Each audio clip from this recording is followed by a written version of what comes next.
Trump's fake news mantra hit with despots. Authoritarian rulers across the globe are adopting President Donald Trump's favorite phrase to limit free speech, with prominent leaders or state media in at least 15 countries using his fake news line to denounce their critics, according to a Politico review. By aligning themselves with Trump's words, despots have been able to use the U.S. president as a shield for their attacks on press freedom and human rights, said Joel Simon, executive director of the Committee to Protect Journalists. "I am seeing it more and more," he said. Trump, he added, is providing a context and framework for all sorts of authoritarian leaders or democratic leaders and others who are dissatisfied or upset by critical media coverage to undermine and discredit reporting. In February, for example, Syrian President Bashar Assad brushed off an Amnesty International report that some 13,000 people had been killed at one of his military prisons by saying, "You can forge anything these days, we are living in a fake news era." In the Philippines, President Rodrigo Duterte has complained of being demonized by fake news. Last month, with Trump laughing by his side, he called reporters spies. And in a media moment in July, Venezuelan President Nicolas Maduro complained to RUT, the Russian propaganda outlet, that the world media had spread lots of false versions, lots of lies about his country, adding, "This is what we call fake news today, isn't it?" Over the weekend, a state official in Myanmar attracted notice when he said, "There is no such thing as Rohingya. It is fake news," referring to the persecuted ethnic group.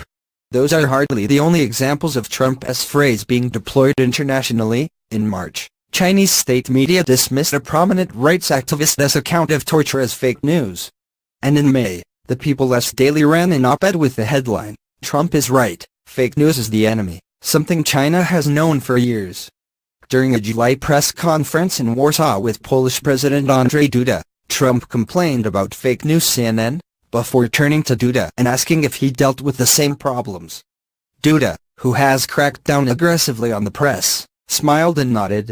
That same day, after a mini-controversy over whether Duda's wife snubbed Trump for a handshake, the Polish president declared on Twitter, "Contrary to some surprising reports, my wife did shake hands with Mrs. and Mr. Trump at POTUS after a great visit. Let's fight fake news." Last week, Libyan media jumped on a Trump tweet accusing CNN of reporting fake news to attempt to undermine a report by the network on modern-day slavery within the country. The Russian Foreign Ministry's website drops big red fake news stamps on stories it deems untrue. Even Spain's foreign minister said that police violence against Catalonians during their independence referendum was fake news, despite photos and videos to the contrary. The list goes on to Uganda, Somaliland, Angola, Cambodia and Turkey. Leaders in Singapore, a country known for restricting free speech, have promised fake news legislation in the new year. These governments, they re-pushing the boundaries of what it is possible to get away with in terms of controlling their national media, said Steve Call, the dean of Columbia Journalism School, and there is no question that this kind of speech makes it easier for them to stretch those boundaries. White House Press Secretary Sarah Huckabee Sanders pushed back against the idea that Trump bears responsibility. "This story is really ridiculous," she said in an email. "The president isn't against free speech, but we do think reporting should be accurate." The phrase's spread has come against a backdrop of rising violence and persecution against journalists. At the end of 2016, the Committee to Protect Journalists counted 259 reporters jailed around the world, more than any year since it began counting in 1990. The organization expects updated numbers for 2017 soon. Trump's go-to insult has become such a touchstone that members of far-right groups or political parties in countries like the Netherlands or Germany often write fake news in English in their tweets, said Cass Muddle, an international affairs professor at the University of Georgia. "I have seen it particularly in social media used by radical right leaders who have been clearly influenced by Trump's use," he said. "Even if they have a tweet in Dutch, there will be a hashtag #fake news in it.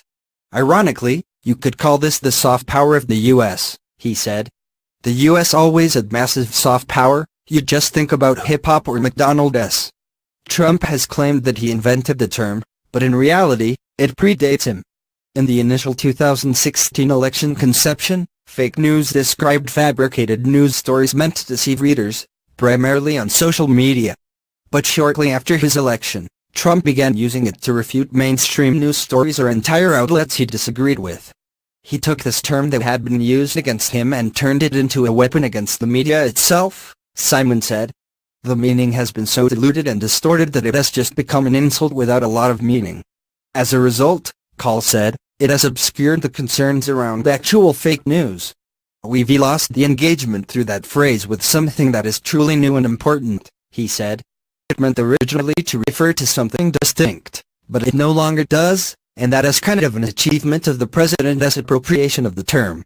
In Singapore, for example, leaders are billing the anticipated fake news law as a way to fight against the same scourge of disinformation that plagued the U.S. election. But given the regime's history of restricting free speech, it is easy to imagine it being used to squash dissent. Ruth Ben-Ghiat, a history professor at New York University who studies authoritarianism, said that, to her, the phrase does now have a clear meaning. It has anything that contradicts with the leader's version of reality, she said, pointing to the situation in Myanmar. You can will away genocide, you can will away events that you didn't want people to know happened. Ben-Ghiat recently published a New Yorker story asking why so many fascist memorials remain in Italy, and was stunned by the number of responses she received in Italian on Twitter that attacked her using the phrase fake news, once again, in English. People still see the President of the United States as a very important figure. That is his slogan, she said. It is one prong of a program that also is dismissing human rights, the whole turn against liberal democracy, the new liberalism. Leaders, of course, have been seeking to stifle dissenting voices since long before Trump, but Simon said that the cudgel of fake news gives them an additional tool. Traditionally, he said, repressive leaders most often justify silencing reporters by citing the fight against terrorism. I don't think it is going to supplant anti-terror, he said, but I think it will supplement it quite nicely. Trump's attacks on the fake news media have signaled that protecting freedom of speech is not a priority for the country, essentially handing the world a permission slip, Muddle said. A lot of countries look to the U.S. partly for inspiration, but mostly as the policeman of the world, said Muddle. If you see that the policemen actually don't care about freedom of speech and the free press anymore, you feel that you don't have to care too much either. Call, the Columbia dean, said that promoting freedom of speech has always been a pillar of American policy, no matter which party has been in power. This has been such a constant of American voicing in the world. And it is not just about press freedom, it is about religious freedom, it is about democratic